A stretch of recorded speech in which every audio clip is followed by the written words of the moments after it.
Well, this is the female um, easily recognized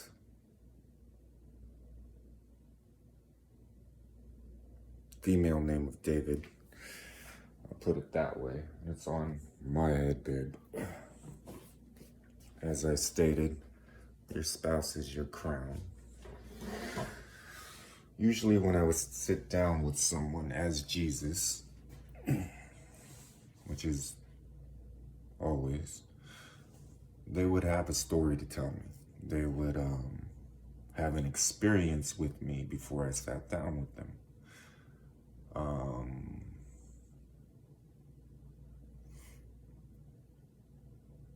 Peter's was pretty simple. I believe Jesus Christ is coming back now.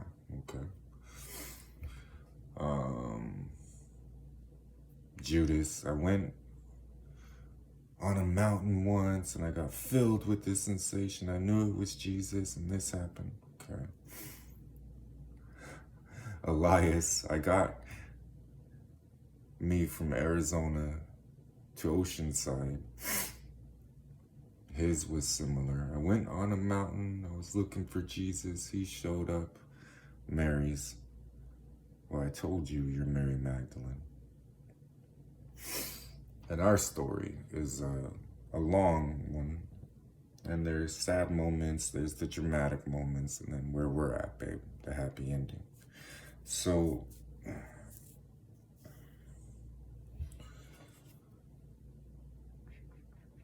I always told people, if you think you have courage, walk around and let God do whatever he wants through you and say whatever he wants through you. And then see how much courage you have in that moment.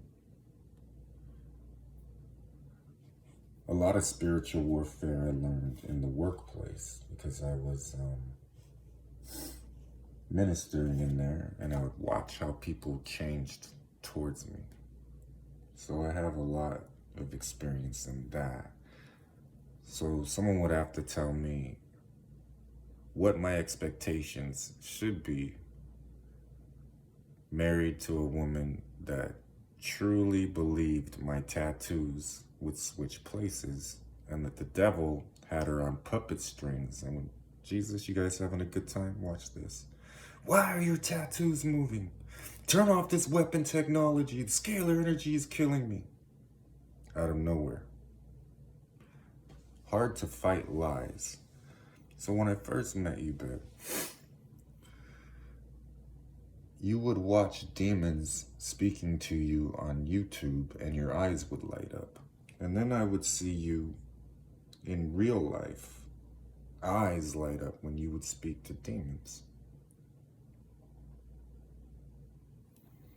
So a lot of this, when I made my decision, hey, you need to actually go back to church and learn, I didn't mean learn Paul. I meant learn the walk. And that's really what I wanted for you. And then I don't try and shame you. It's just we had to use a lot of techniques and tactics to kind of snap you out of it. Like, this is real. Whether it be putting the fear of God into you or all the supernatural things that I showed you.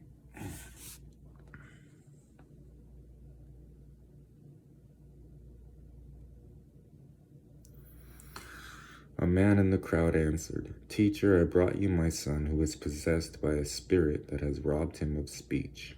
Whenever it seizes him, it throws him to the ground. He foams at the mouth, gnashes his teeth, and becomes rigid. I asked your disciples to drive out the spirit, but they could not." "O unbelieving generation," Jesus replied, "how long shall I stay with you? How long shall I put up with you? Bring the boy to me." So they brought him. When the spirit saw Jesus, it immediately threw the boy into a convulsion. He fell to the ground and rolled around, foaming at the mouth. Jesus asked the boy's father, "How long has he been like this?" "From childhood," he answered. It has often thrown him into fire or water to kill him. But if you can do anything, take pity on us and help us. If you can, said Jesus, everything is possible for him who believes. So John, he had many stories, but one was him and his little son were watching the stars move. So these things I tell you are the truth, Mary. And then I would send John, he ministered to his mom that I'm Jesus.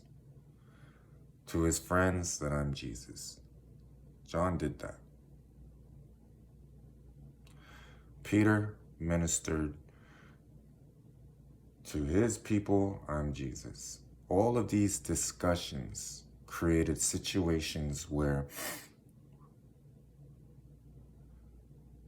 all of the doubts of the people they were ministering to, they now had the testimonies and the reasons they believe I'm Jesus, but they also had to challenge themselves. Do they really believe? And they talked themselves into one of two positions on it. You're only going to have one or two positions on it. If I'm Michael, I'm just passing through. Just passing through. Yep, we're there. I'd like to have the time we lost and give it back to you. If you've been there, you take my hand. You've been there, you understand. It's all part of a grander plan. Take that, Rascal Flatts. I'm gonna win. I'm gonna win. Those two avenues were based on what's in their heart and what they wanted to believe. But they also had no reason not to believe.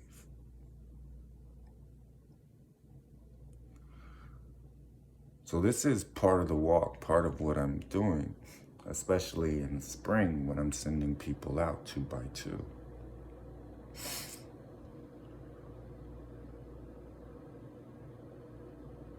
To help you, you first had to realize how much control the devil had over you. Otherwise, we would fight. Because the first time you left, that was a month. No contact and you gone. That was too long. That's not good marital reconciliation work on your marriage as we had stated. The second time, that was 5 months. No contact. Each time, you stayed for about 3 days. We had good times. I ministered to you. So this rift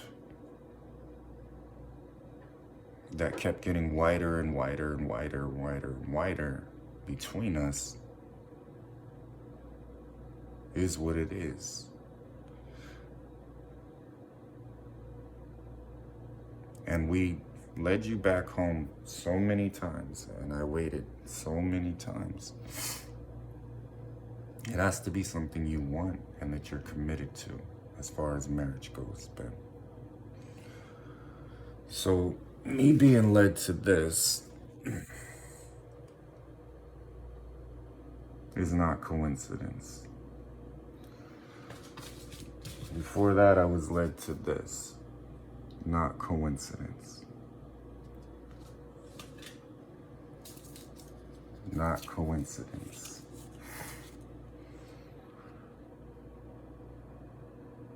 The preparation for you to be ready and walking in your calling took a lot based on the spiritual condition you were in, babe.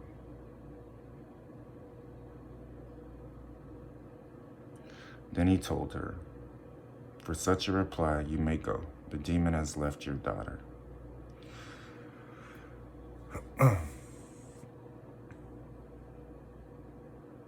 It's not truly finished until you understand.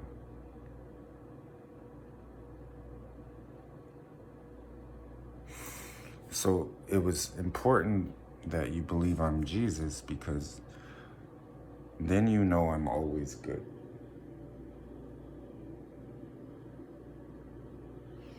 And I would say, when I was training you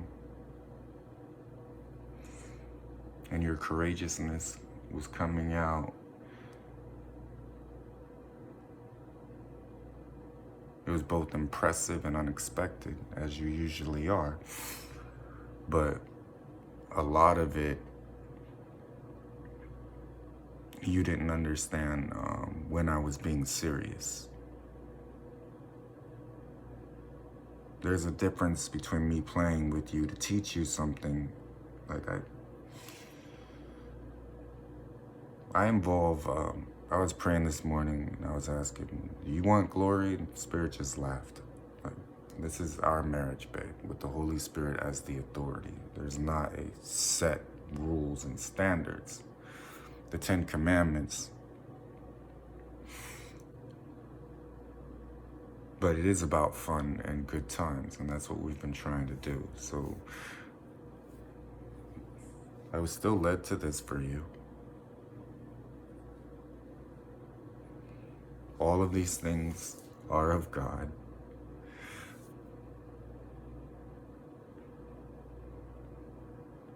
My tattoos don't switch places. There's no such thing as scalar energy or weapon technology, especially anything that can impact the Holy Spirit.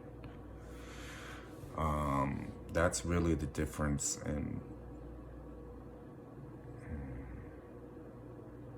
what's going to impact you. When I was praying for you yesterday, the main thing, identify the emotion you're feeling, then trace it back to who's giving it to you.